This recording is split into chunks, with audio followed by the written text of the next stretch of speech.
धन्यवाद, खूप मनापासून धन्यवाद. आणि ओव्हरऑल तुम्ही मूवी कशाबद्दल आहे हे सांगू शकता? हा. ओव्हरऑल त्याच्या नावातच कळतं, म्हणजे तुम्हाला त्या नावावरनं पुढे काय होणार आहे सहज कळू शकतं. इलू आणि इलू असे 2 शब्द आहेत, पण त्याचा अर्थ तुम्हाला नक्कीच कळेल की ह्या पुढे काय होणार आहे. हा पूर्ण म्हणजे प्रेमावरचा चित्रपट आहे आणि त्याच्यामध्ये प्रेमाचे वेगवेगळे स्तर दाखवलेले आहेत आणि मग त्या प्रेमाचं पुढे जाऊन काय होतं हे तुम्हाला ह्या चित्रपटात दिसेल. त्यातला एक भाग, एका त्या प्रेमातला एक लेअर मी प्ले केलाय. त्यामध्ये मीरा आहे, वीणा आहे आणि त्यात आम्ही मज्जा केली. तुमच्या दोघांच्या पात्राचं नाव आणि तुम्ही काय भूमिका साकारता? मी या चित्रपटामध्ये जे करते कॅरेक्टर त्याचं नाव आहे हेमा देसाई, जी बँकेमध्ये जॉब करते. सिम्पलशी इनोसेंट मुलगी आहे, पण तिचे विचार फार बोल्ड आहेत. मी याच्यात मिलिंद सुर्वे म्हणून एक अत्यंत मध्यमवर्गीय क्लार्क, त्याच्याकडे स्कूटर आहे, ज्याला 2 मुलं आहेत, असं एक छान चौकोनी कुटुंबाचा तो प्रमुख आहे आणि वाढत राहणारा तो हे आहे, असं कॅरेक्टर केलेलं आहे. हा मूवी प्रेमावर आधारित आहे, तर तुमचा असा काही एक्सपिरियन्स आहे का की तुम्ही शाळेत असताना तुमच्या शिक्षकांवर क्रश आलाय काही अनुभव? माझी तर मुलींची स्कूल होती, त्यामुळे ह्या सगळ्यांमध्ये काही पडायचा संबंधच नव्हता असं तुम्ही सांगा. माझी मुलांची होती. सो आम्ही हे चित्रपटामधूनच अनुभवलेलं आहे, मग असं म्हणू शकता तुम्ही. नाही, याच्यात मजा म्हणजे कॉलेज आणि ह्या लेवलला पण अशा गोष्टी होतात, पण ते पण आणखी अवघड होतं. एकतर तो काळ, कारण त्या काळात मुलगा मुलीशी बोलणं म्हणजे ते सुद्धा एक हे मानलं जायचं, अरे बापरे हे काय चालू आहे वगैरे. आत्ता इतकी फ्रीडम नव्हती त्यावेळेस. आत्ता सारखे मोबाईल नव्हते, मोबाईल सारखं प्रेम नव्हतं, त्यामुळे माहिती नाही आता इतक्या सहज ब्रेकअप आणि ह्या जमान्यात इतकं सहज होते, तर तिथे तसं नव्हतं. तिथे लोक काय म्हणतात त्यागावर आधारलेलं प्रेम करायचे वगैरे वगैरे, अशी मंडळी त्यावेळेस होती. 90चा काळ हा एक गोल्डन काळ होता. चित्रपटाच्या निमित्ताने तो काळ तुम्हाला पुन्हा अनुभवता किती मजा केली काय? हो, म्हणजे मला तर तो वाडा ह्या संस्कृतीत मी वाढलेलो आहे, म्हणजे आपण तर तो मला म्हणजे पुन्हा एकदा मी वाड्यात गेल्याचा फील आला. पुन्हा एकदा ती स्कूटर, त्या बजाजच्या स्कूटर्स, त्या सायकली, ते कॅरम बोर्ड्स, ती म्हणजे हाताने गोष्टी म्हणजे पत्र लिहिणे पासून तर रेडिओ आणि टी व्ही त्यावेळेस पण होता, पण तो एवढा फोफावलेला नव्हता की आत्ता कसं घरोघरी टी व्ही येत आहे. तर तसा तो काळ होता आणि एन्जॉय केलं आम्ही ते सगळं, तो माहोल. आणि आमचे आर्ट डिरेक्टर इतके छान होते की त्यांनी तो काळ तसा आत्ताच्या काळात त्यांनी उभा केला. आणि आमचा फक्त सेट 90sचा बनलेला नाही आहे, तर त्या ज्या 3 लव्ह स्टोरीज आहेत ना, त्यासुद्धा 90sमध्ये कशा लव्ह स्टोरीज असायच्या, कसे एक्सपिरियन्स असायचे त्यांचे, ते कसं प्रेम व्यक्त करायचे, हे सगळं तुम्हाला पाहायला मिळणार आहे. 90च्या म्हणजे शूटच्या वेळेला अशी कोणती अशी गोष्ट आहे जी करत असताना तुम्हाला तुमच्या वेळेचा काळ? स्कूटर, म्हणजे एकतर स्कूटर म्हणजे माझ्याकडे पहिली जी गाडी होती ती स्कूटर होती, तर त्यामुळे ती स्कूटर मला पुन्हा एकदा चालवायला मिळाली. आणि आपण डबल सीट वगैरे आम्ही चालवलेली आहे. आणि ती आत्ता चालवताना जरा गडबड होती, म्हणजे त्या स्कूटरची ती किक मारायला वेगळा माणूस म्हणजे चालवायला मीच असायचो. पण आता कारण एवढ्या काळानंतर ते वाहन तसं राहणं जरा मुश्किल असतं, पण त्या काळातली गाड्या आणि ह्या सगळ्या तिथे चालू अवस्थेत त्यांनी उपलब्ध केल्यात, ते फार क्रेडिटेबल आहे. नाही, सगळ्याच ॲक्च्युली आमचा सेटच असा बनवला होता की आम्हाला असं वाटत होतं की आम्ही त्या काळामध्ये आत्ता आहोत. त्यामुळे प्रत्येक गोष्टच ॲक्च्युली छोट्या छोट्या गोष्टी, आमचा जो सेट होता, आमची जी चाळ होती, त्या घरामध्ये यांच्या घरामध्ये जे ट्रेलरमध्ये पाहिलं की मी भजी घेऊन जाते, आणि म्हणजे त्या घरामध्ये ठेवलेल्या प्रत्येक वस्तू ह्या जुन्या होत्या आणि ते पूर्णपणे दिसत होतं. जुन्या होत्या म्हणजे गोष्टी नवीनच होत्या, पण त्या जुन्या काळाच्या आठवणी, जुन्या काळातल्या म्हणजे मला म्हणायचं.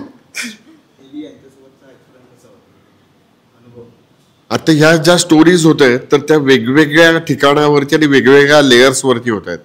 तर त्याच्यामध्ये एलीची जी स्टोरी आहे ती शाळेत घडते, तर त्याच्यामुळे डायरेक्टली आम्ही इंटरफेअर किंवा आमचं त्याच्यात कॉन्ट्रीब्युशन नाही आहे. पण ह्या प्रमोशनच्या निमित्ताने आम्हाला अनुभवायला मिळालं की ती फारच म्हणजे धाडस लागतं असं की परदेशातनं इथे येऊन आपलं स्थान निर्माण करणं, आपली भाषा नसताना आपल्या त्यांच्या भाषेत तो आपलेपणा आणून ते सगळं ग्रास्प करून ते तसं हे करणं ही सोपी गोष्ट नाही आहे. तर ती एलिनी करून दाखवली. मला म्हणजे खरंच तिच्याकडनं ह्या गोष्टी शिकाव्याशा वाटतात.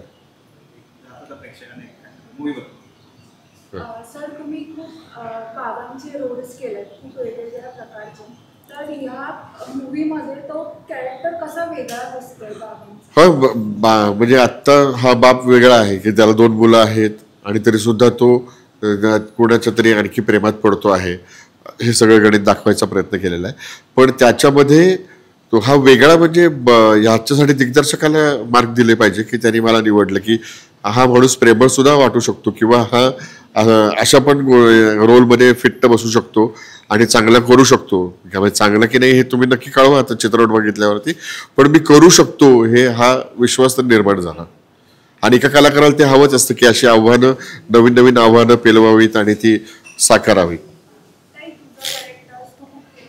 पण ह्याच्यामध्ये कसा वेगळा अनुभव आला तुला आणि काय वेगळं वाटलं तुला स्वतः त्या कॅरेक्टरने? या कॅरेक्टरबद्दल कारण याच्या आधी तर म्हणजे मी जे काही रोल केलेले आहेत किंवा रियालिटी शो केलेत ते फार स्ट्रॉंग आणि विलन ह्या कॅटेगरीमध्ये जातं. यामध्ये मी म्हटलं जसं की फार सोजवळ सिंपल साधी मुलगी दाखवली आहे आणि म्हणजे लोकांना माहीतच नाही आहे की मी काय काय करू शकते. तर ते याच्यामुळे कळेल मला असं वाटतं आहे की ही वयापेक्षा मोठीही दिसू शकते, वयापेक्षा लहानही दिसू शकते. कारण या चित्रपटामध्ये मला मेच्युअर दाखवायचं होतं त्यांना, कारण सरांच्या अपोजिट होतं. तर त्यामुळे मला वजन वाढवायला लावलं होतं, मला केस वाढवायला लावले होते, काळे करायला लावले होते. सो अशा खूप साऱ्या गोष्टी त्यांनी सांगितल्या होत्या मला.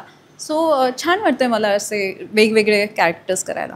आताची जनरेशन बघता तुम्हाला जेनझीजवाला प्रेम आवडतंय की आधीचं 90sवाला? आणि काय डिफरन्स वाटतं त्यांच्यामध्ये? आत्ताचं जे आहे तर ते सगळं यूज अँड थ्रो किंवा आपण साधा पेज जरी घेतला तर ते वापरा आणि फेकून द्या किंवा वापरा आणि दुसरं घ्या, ह्या धर्तीवरती सगळं आहे.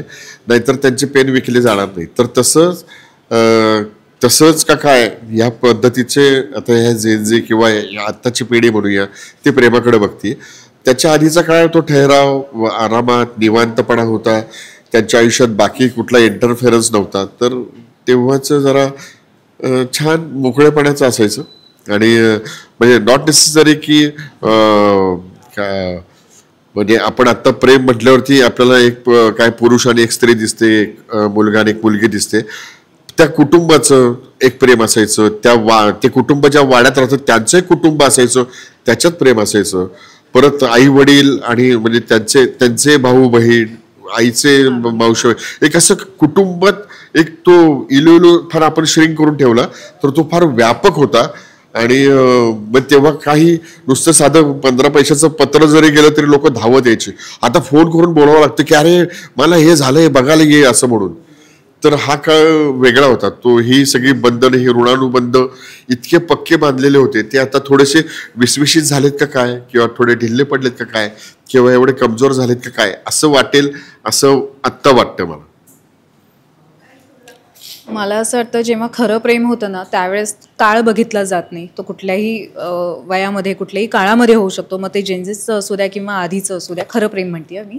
आणि तेच जसं फॅमिलीमध्येही खूप प्रेम असतं. इलू मला हेच म्हणायचं होतं की ते फॅमिलीमध्येही असतं, बहीण भावांमध्ये असतं, आई मुलामध्ये असतं.